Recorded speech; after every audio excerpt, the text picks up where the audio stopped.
ხელისუფლებისგან მგონი აღარაფერი დარჩა ისეთი, რასაც არ ველოდები.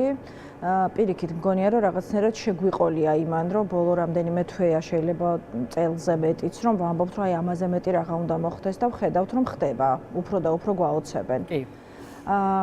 მე მგონია, რომ ყველაფერი არის ძალიან დემონსტრაციული, ყველაფერი არის იმისთვის, რომ შეგვეშინდეს.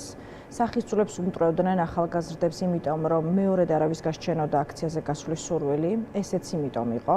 უბრალოდ არ იმუშავა ამან და ეს ადამიანები აქციაზე მერე მშობლებთან და ვთქვათ ოჯახის სხვა წევრებთან ერთად მივიდნენ გამრავლებულები. ზოგადად არაფერმა არ იმუშავა, მაგრამ ესენი უკან მაინც არიხევენ. კი ბატონო, აი ჟურნალისტებზეც ეგ მოხდა ზუსტად პირდაპირ ეთერში და ვთქვათ კამერების წინ შემთხვევით არ ხდება ეს, ანუ ეს იმისთვის არის, რომ ჩვენ, ვისაც თავს დაგვესხნენ, აღარ მოგვინდეს ამ საქმის გაგრძელება, შეგვეშინდეს ოჯახის ბევრი რამის გამო, ხო? შეგვეშინდეს ჩვენც, ვისაც ჯერ არ დაგვსხმიან თავს და ჯერ არ დაუჭერივათ. საჩვენებლად იმიტომ არის, რომ თქვენც, ვინ შეხედავთ, აი რაღაცნაირი შიში გაგვიჩნდეს და აღარ მოგვინდეს ამ საქმის გაგრძელება პირადი უსაფრთხოებისთვის, ხო? ახლა მესამე ეტაპი არის, ეს არის ციხის გისოსებში უნდათ გვანახონ ჩვენი კოლეგები, რომ აი ჩვენს თავზე წარმოვიდგინოთ, რომ გვინდა თუ არა ციხეში ყოფნა, აბა დაფიქრდით, მზიას ვედგელით თქვენს. ზუსტად ამას გვეუბნება ხელისუფლება, მეც არაფერს, იმიტომ რომ პოლიცია არის ხელშეუხებელიო, დღეს ხაზგასმით თქვა რირაკი. მოდი ვთქვათ, რომ პოლიცია არ ყავს ამ ქვეყანას. პოლიცია არის უწყება, რომლის იმედიც აქვს ადამიანს, რომელიც მის უფლებებს იცავს.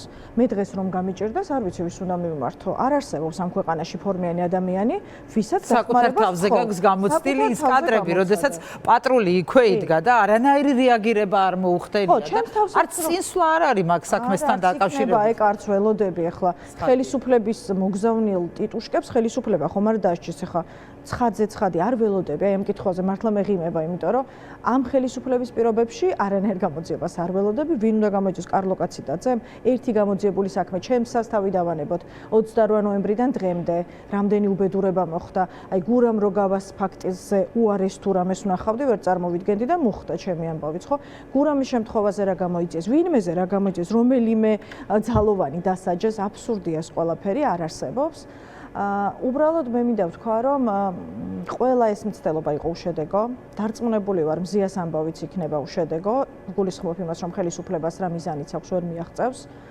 არ მგონია, არ ვიცნობ, ჩემ გარშემო არავის, არც ამ სტუდიაში მყოფებისგან ველოდები ამას, რა თქმა უნდა.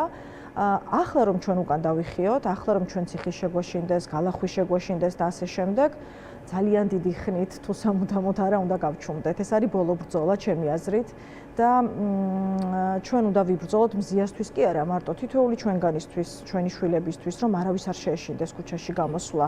არ ვიყოთ სულ რაღაცა საფრთხის ქვეშ, რომ აი ჩვენ რაღაცნაირად იმუნიტეტი გვაქვს, ხო, უკვე გამომუშავებული, მაგრამ ოჯახის წევრების არ გვეშინოდეს, ხო, ეს ხო ქვეყანა არ არის. ეხლა ჩვენ ცხოვრობთ რეალურად ვენესუელაში, სადაც ყველაფერი მოსულა. ფოტოშორის ჯოვისოლმა დღეს ექსკლუზიურ ინტერვიუში პირველებთან ზუსტად ვენესუელას და მადუროს რეჟიმს შეადარა. კი, არა და ქვეყანა ვიყავით, სადაც დემოკრატიის განვითარების ტემპებზე რეპორტაჟებს უძღვნიდა მსოფლიო მედია, ხო და ძალიან მცხვენია, ძალიან ცუდ მდგომარეობაში ვარო, ამის თქმა მიწევს, მაგრამ ფაქტია, ხო, მხედრიონზე უარესი გვჭირს რაღაც, ქუჩაში შეიძლება ნებისმიერ დროს ვიღაცა ნიღბიანი დაგხვდეს, დაგამტრიოს და არ არსებობს ადამიანი და უწყება, ვინც ამას გამოიწვიებს. ნუ ამაზე უარესი რა შეიძლება დაგვემართოს, მართლა არ ვიცი, მაგრამ თავარი არის ის, რომ არ უნდა გავჩერდეთ. მე არც ერთი დღე არ მიფიქრია გაჩერება და ახლა მით უმეტეს, როდესაც მზია იქიდან გამოსახსნელია და არ უნდა დავუშვათ კიდევ ერთი პრეცედენტი, რომ ვინმე კიდე მოხვდეს იქ, დგებუა ძისნაირი პოლიციელების ეგრეთ წოდებული პოლიციელების, ამიტომ როგორც არასდროს, ისე მაგრად უნდა ვიყოთ ახლა ჩვენ, მისი კოლეგები და მგონია, რომ ყველაზე ბოლო რესურსებიც რაც გვაქვს ამ ბრძოლაში უნდა მოვიკრიბოთ, რომ ბოლომდე მივიყვანოთ საქმე.